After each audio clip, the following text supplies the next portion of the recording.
আচ্ছা, জলের নিচেও কি নিঃশ্বাস নেওয়া যায়? সত্যিই কি এটা সম্ভব? এটা ভেবে কিন্তু আমি একটু ভয় পেয়েছিলাম। কিন্তু আমার যে গাইড ছিল সে সাহস আর উৎসাহ দেখিয়ে এগিয়ে নিয়ে গেল আমাকে। ধীরে ধীরে যখন জলের নিচে নামতে লাগলাম মনে হলো আমি যেন এক অন্য গ্রহে প্রবেশ করছি। চারপাশে দেখো হাজার হাজার রঙিন মাছ আমার পাশ দিয়ে সাঁতার কাটছে। প্রবাল প্রাচীরগুলো যেন এক সুবিশাল রঙিন বাগান, যেখানে প্রকৃতির তুলি দিয়ে আঁকা হয়েছে নানান নকশা।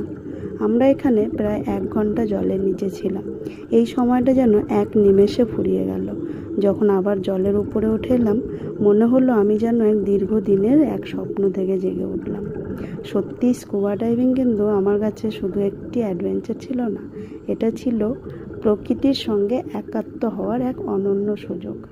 জলের নিচে সেই শান্ত জগৎটা আমাকে শিখিয়েছিল কিভাবে নিজেদের ভেতরের ভয়কে জয় করে সামনে এগিয়ে যেতে হয়। তোমরাও কিন্তু সুযোগ পেলে কখনোই এই সুযোগকে হাতছাড়া করো না। অবশ্যই একবার ট্রাই করো, দেখবে খুবই ভালো লাগবে।